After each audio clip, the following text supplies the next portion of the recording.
One of the biggest issues here, we'll talk about on both sides of this spectrum. So first, we'll talk with customers. Customers get confused. Customers go through decision fatigue. Customers don't want to deal with somebody who doesn't know what the hell they're doing. It's the same reason why, and from their side as well, like imagine, you're going to a place where all they have is a few different things on the item. On the menu, a few different items on the menu, a restaurant, versus a Greasy Spoon diner. Greasy Spoon Diner has every food known to man. But when you have every food known to man, for you, Chris, you're looking at the diner's menu. How long do you think that fish has been sitting in the freezer for? Exactly. And plus, you don't go to a Greasy Spoon place expecting any kind of quality. No, you go there because it's cheap, it's typically quick, and they have something for everyone. However, if that's how you want to position yourself, that's fine, but then your prices have to match that. You can't get mad when you are a Walmart or a Greasy Spoon diner and then say, well, for this fish, this is great quality fish, and you have a good experience when you're here. We're really nice to you, so this fish is $35.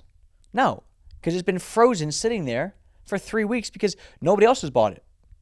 So you have to do a self-audit on this stuff of if you are offering all these services, you're probably not the expert, whether the actual expert in the quality of the work or the expert in the experience. Because if you think about it, let's just say rich people, right? We'll just call it out. The high-earning people that make a lot of money that you want to go after as a contractor, if they make enough money, let's just say like they're really upper echelon, they make enough money for them, the actual money of the project's not as big of a deal as how fast can they get it done. The experience too. So, and then the speed goes into the experience. It all plays together. So they're less focused and they're okay with spending the big money. I mean, they bought a $200,000 car because for them it's worth it. So it's not an actual money piece. But when you say, yeah, we can get this project done and we can paint your bathroom, it's going to cost $5,000 and we'll get it done in 8 weeks. Like, they don't want that. They want it done now. So there is a factor of that where when you do it all, you're never going to be as efficient as possible. And in 2020 and beyond, speed is the name of the game here. This is why Amazon crushes it, because this 2-day shipping, and guess what's going to happen in the next 3 years? 2-day shipping is no longer going to be good enough. Now it's going to be same day or within like 3 hours. So it's only going to get better, not better or worse, whatever you want to call it. But this is with us, with our websites. We used to take a long time. Now we can typically get them done in about a week and a half because guess what? All we do, there's very specific industries of the contracting space. So it allows us to A, put out the best product, and B, put out the best experience because this is all we do. So I know we've gotten away from contracting. We're talking more about us and what all the other, big dogs do. I put us in the class of Amazon and Apple's, but this is no different because guess what? Your customers that you're listening to now, they buy from Amazon. They buy from Apple. If we sold something, they buy from us. But you then turn around and sell to them a different way, and they get frustrated. They're okay with spending $1,100 on an iPhone that, when it came out 10 years ago, was only like $300 or $400 because it's now a way of life, and they expect this high-quality experience from Apple because that's what they get. But then we turn around and say, well, we're also like Apple. You better pay us a lot of money. And it's like, yeah, but your experience is nothing like that. And we also don't even know what the hell you do. So when you don't niche down, it frustrates the customer, and then it frustrates you and your team because your profits will drop.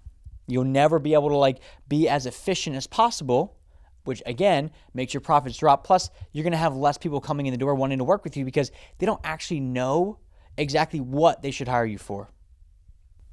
What is the decision process? So if I can kind of put myself in the contractor's shoes, I'm a contractor. I'm not doing as well as I would really want to do. So I love to do this idea of kitchens and baths, but right now I offer a couple other things. I do maybe some roofing because I've done it a couple times. I do a couple other plumbing things and whatever it may be because I want to make sure that I don't miss out on the money. What does my thought process need to look like so I can be able to jump off that ledge, stop doing things the wrong way, and put myself in this space where I'm being most effective? So it is a scarcity versus abundance mindset. Scarcity is going to go, I have to keep taking on all these other jobs because otherwise I'll never make ends meet.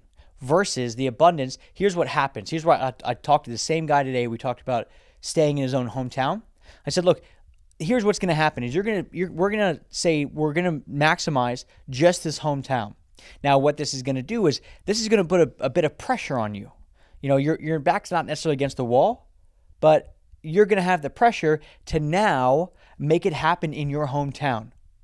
And guess what? Pressure is good. Pressure is what makes diamonds diamonds, right? Pressure will make you grow in a way that if you didn't put the pressure on yourself, you wouldn't grow. So first off, you need to be of the mindset that you need to put pressure on yourself, because if you're staying in your comfort zone and your homeostasis where your body's like, nope, we're good, we're just going to keep doing all this stuff, you won't change. So when people come to us, it's funny, like when you cold call people and you're like, hey, we do things a little bit different, and they're like, okay, and you're like, are you even open to the idea of changing up your process? And they're like, no, we're not. And you're like, okay, cool, have a good day. So it's a very short conversation. So you have to be okay with being uncomfortable and telling people no, which, trust me, like we told somebody no the other day, and then they called somebody else, and that person called me and was like, Logan, was that a sales tactic? I was like, no, we just weren't a good fit. Like, I'm okay with telling people no if it's not a good fit. It's not like I'm like doing it as a tactic, but it will force you to essentially shit or get off the pot. So like we got a guy that we know, he's probably listening to this honestly at this point, and he wants to get more into deck building, right? He's a handyman right now, wants to get more into decks, but guess what? Anything online that you see about him, Chris, what does it point to? It's all handyman stuff, man. So what do you think people, when they hear his name and look him up, what do you think they think he does? Handyman. I mean, not only is it handyman stuff, is when I think of a handyman, that's not, if I'm looking for not just someone who knows how to do a deck. I want someone who decks is their thing. Because what happens if it's built incorrectly? I don't want them practicing in my backyard. Right. I don't want them, this is part of their, this service project, and they're going to figure it out in my backyard. Right. No, I want someone who's able to say, like, no, I do decks, and yes, I may have I know how to put a chest tube in somebody. I physically know how to do it, but I'm not. There's doctors for that. Right. They should be doing that. I know how to, I can go on YouTube and I can probably figure out some code stuff, but that's not what I do. So I need to make sure that I don't, just because I have an idea or knowledge about it, it doesn't put me in the right space. But just to answer your question, he wants to do decks, but everything you see on his presence, of his marketing, online, on his website, is promoting handyman services. And what I'm saying here is, and what we're talking about, you don't have to tell people no. If somebody calls you up, says, hey, I saw that you painted like this person's bedroom, looked good. Could you do it for me as well? Well, if you get no other work going on, you could take it.